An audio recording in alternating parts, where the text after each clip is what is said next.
2달 전 입주를 시작한 파주 운정신도시의 공공임대 아파트.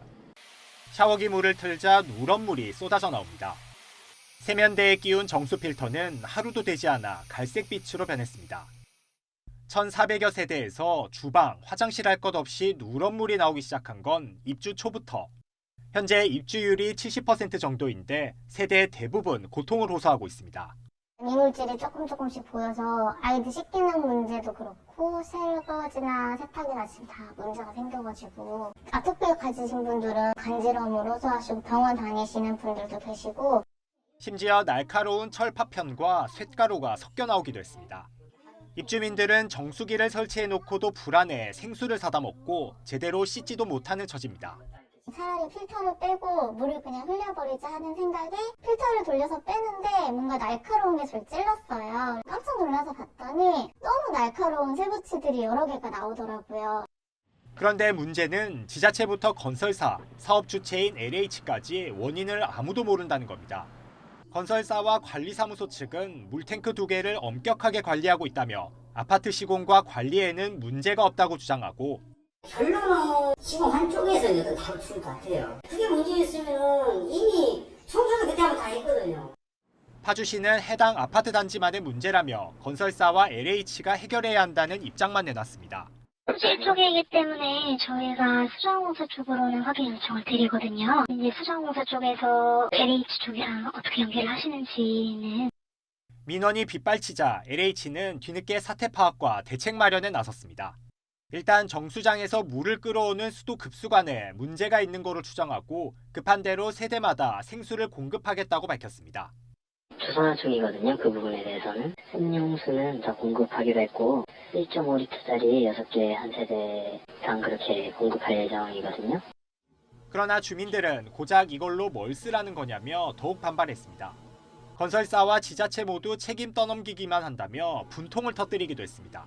현실적으로는 말이 안 되는 거잖아요. 저희는 2월 19일부터 아무것도 모르는 상태에서 이 물을 계속 써왔었고 근데 알고 보니 더러운 물이었고 그러기 위해서 피해도 엄청나게 많았는데 LH와 건설사 등은 수도관을 다시 청소하고 수자원공사와 함께 조사에 나서기로 했습니다. 이와 함께 수질검사도 의뢰할 예정입니다.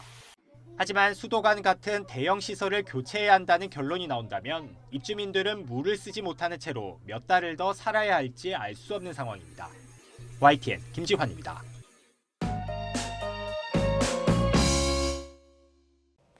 만취한 20대 남성이 서울 시내 병원 앞에서 환자 보호자와 간호사 등을 상대로 묻지마 폭행을 하다 붙잡혔습니다.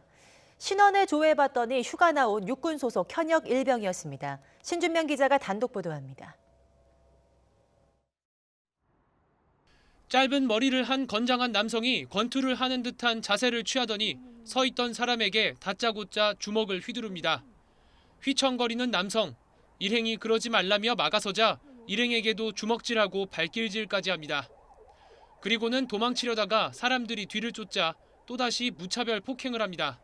술이 취했더라고요. 보니까 취했네 이러고 지켜보고 있는데 여성 2분을 그냥 가서. 사건이 일어난 건 지난달 29일 밤 10시 40분쯤이었습니다. A씨의 묻지마 폭행이 벌어진 한 병원 앞입니다. A씨는 이곳에서 병원 입원 환자 보호자와 간호사, 함께 술을 마신 일행까지 모두 3명을 폭행했습니다. 피해자들 신고를 받고 출동한 경찰은 폭행 혐의로 21살 남성 A씨를 현행범 체포했습니다. 신원을 조회해봤더니 육군 소속 현역 일병으로 휴가를 나온 상태였습니다. A씨는 경찰에서 술에 많이 취해 자신도 모르게 그랬다며 혐의를 인정한 것으로 전해졌습니다.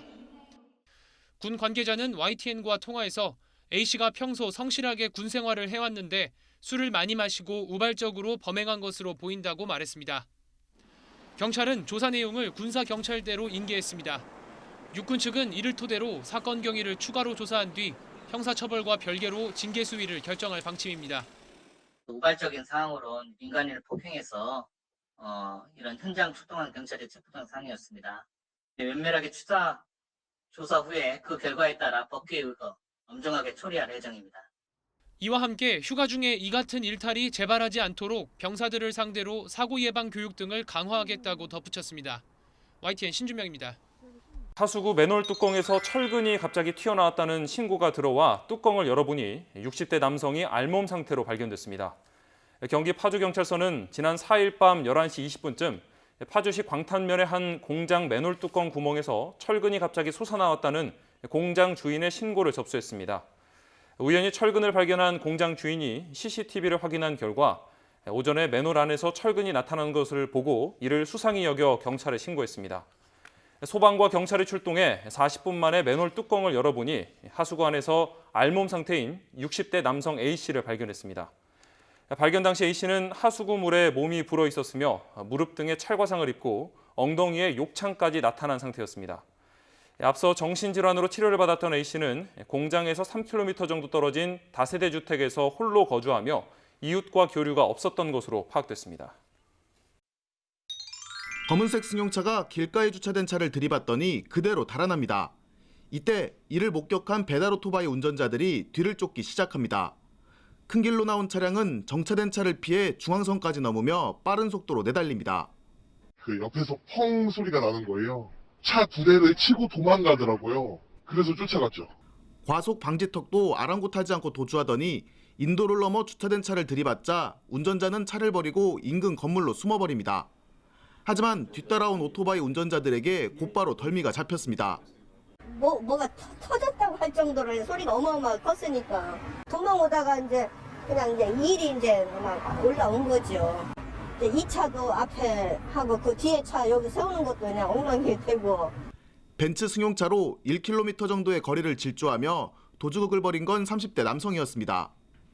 차량 운전자는 이곳 교차로에서 포위를 당하자 오토바이를 치고 달아난 것으로 전해졌습니다. 이 과정에서 오토바이가 부서졌고 다친 사람도 있는 것으로 알려졌습니다. 경찰 조사 결과 붙잡힌 피의자는 술을 마신 상태에서 운전대를 잡은 것으로 파악됐습니다. 오토바이 운전자들의 용기 있는 행동 덕분에 추격전이 5분 만에 마무리되면서 음주운전으로 생길 수 있는 더 큰 피해를 막을 수 있었습니다. 한국형 전투기 모습이 보이는 것 같은데요. 현장 오디오를 좀 올려주시겠습니까?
네. 지금 KF-X 시제기 출고식 한국형 전투기 모습을 보고 계십니다. 간단하게 좀 설명을 해드리겠습니다. 보시는 것처럼 외형은 미국 F-35A 스텔스 전투기와 비슷한 모양새입니다. 통상 4.5세대 전투기로 불리고 있습니다. 1세대 전투기는 1960년대까지 사용된 것으로 음속 이하로 날면서 기관총을 주로 사용하고 주로 한국전쟁이나 2차 세계대전에서 사용됐습니다. 네, 2세대 전투기는 1970년대까지 사용이 됐고요. 초음속으로 비행하고 초기 레이더를 장착하고 유도 미사일 등을 탑재했습니다. 네, 3세대 전투기는 1980년대까지 사용됐는데 다목적 레이더, 중단거리, 유도 미사일을 탑재해서 공중 전투에 큰 변화를 가져오기 시작했습니다. 자, 그리고 4세대 전투기는 1990년대까지 사용이 됐죠. 정밀 유도 무기와 다목적 성능을 갖췄고 눈에 보이지 않는 영역에서의 중장거리 교전도 가능해졌습니다. 네, 사용이 됐다고 해서 지금도 사용을 못하는 건 아니고 그 당시에 주력 전투기였다는 의미입니다. 적어도 3세대 전투기는 우리만 보더라도 아직도 운영을 하고 있습니다. 현재 우리 공군의 F-15K는 4세대와 5세대의 중간인 4.5세대, KF-16은 4세대 전투기로 분류되는데 지금 보시는 KF-X는 4.5세대, 그러니까 F-15 전투기의 성능과 맞먹는 것을 목표로 하고 있습니다. 또 5세대 전투기가 있습니다. 이건 스텔스 기능을 추가한 건데 미국의 F-22, F-35, 그리고 러시아의 Su-57, 중국의 J-20 등이 있습니다. 현재 일부 국가에서는 6세대 전투기 개발에 착수하기도 했는데요. 레이저 무기를 탑재하거나 스텔스형 무인 전투기 등을 개발 중인 상황입니다. 정부가 4.5세대인 KF-X가 양산에 들어가면 정부는 3세대 전투기인 F-4, F-5 등 퇴역을 앞두고 있는 우리 전투기를 모두 바꾸고 공군의 전투력도 향상시킬 수 있을 것으로 기대하고 있습니다. 네, 지금도 우리 공군이 운영 중인 F4와 F5 전투기는 약 120여 대에 이른 것으로 알려졌습니다. 네, 현장 오디오 다시 들어보겠습니다. 전투대대 KF-16 교관 조종사 양윤영 대위는 여자 조종사로선 최초로 레그 플래그 훈련에 참여한 바 있습니다. 모두 자리에서 일어나 KF-21 보람에 첫 탑승한 조종사 양윤영 대위를 뜨거운 박수로 격려해 주시기 바랍니다.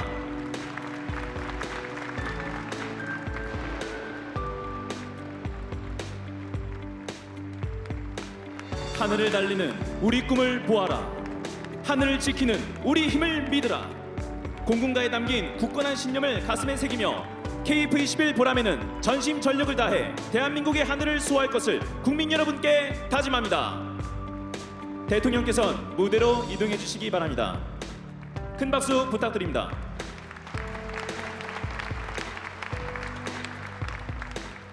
여러분, 양윤영 대위가 KF-21 보람회와 함께 대한민국 영공 수호의 다짐을 되새기며 대통령께 격려하고 있습니다.